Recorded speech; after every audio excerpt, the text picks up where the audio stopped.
প্ৰথমে মুখ্যমন্ত্ৰী ডাঙৰীয়া আমাৰ এই যাত্ৰাত যে হতভম্ব হৈছে, হতাশ হৈছে, ভীতগ্ৰস্ত হৈছে, এই কথাটো প্ৰমাণ হৈছে।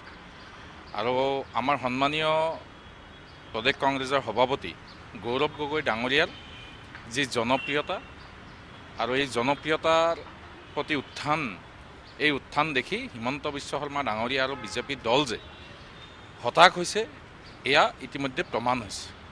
আৰু মুখ্যমন্ত্ৰী ডাঙৰীয়াই পাহৰি গৈছে যে বিজেপি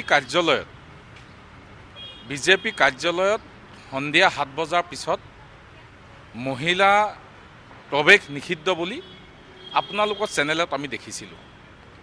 ৱাৰ্ডাৰ এটা ওলাইছিলে। বিজেপিৰ নেত্ৰী ইন্দ্ৰাণী তহবিলদাৰ, এই ইন্দ্ৰাণী তহবিলদাৰ আজি আপোনালোক সকলো জানে, অসমৰ মানুহে জানে যে কিহৰ কাৰণে আত্মহত্যা কৰিবলগীয়া হ'ল। বিজেপি দলৰ বিদ্যা সিং ইংলেং, ৰমাকান্ত দেউৰী ডাঙৰীয়াৰ যি অপ্ৰীতিকৰ ঘটনা, সেই ঘটনাক মুখ্যমন্ত্ৰী ডাঙৰীয়াই কেনেকৈ ৰক্ষণাবেক্ষণ দিলে সেয়াও অসমবাসী ৰাইজে দেখিছে, পাহৰি যোৱা নাই।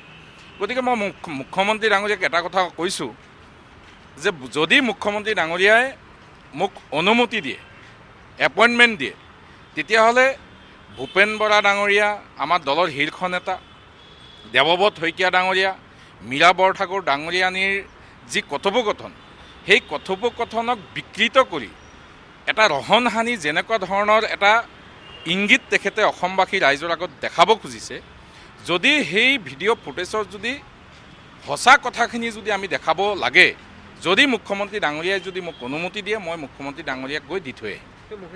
এতিয়া কথাটো হ'ল যে মুখ্যমন্ত্ৰী ডাঙৰীয়াই যেনেকৈ অসমৰ ৰাইজক বিচলিত কৰিবৰ কাৰণে যিসমূহ প্ৰপগেণ্ডা কৰি আছে, সেয়া অসমৰ ৰাইজে দেখিছে। মুখ্যমন্ত্ৰী ডাঙৰীয়া যে হতাশ, ভীতগ্ৰস্ত হৈছে আৰু গৌৰৱ গগৈ ডাঙৰীয়াৰ উত্থান, আমাৰ প্ৰদেশ কংগ্ৰেছৰ সভাপতি গৌৰৱ গগৈ ডাঙৰীয়াৰ ভোটে যে তেখেতক খেদি ফুৰিছে, সেই কথা ইতিমধ্যে অসমবাসী ৰাইজে বুজি পাইছে।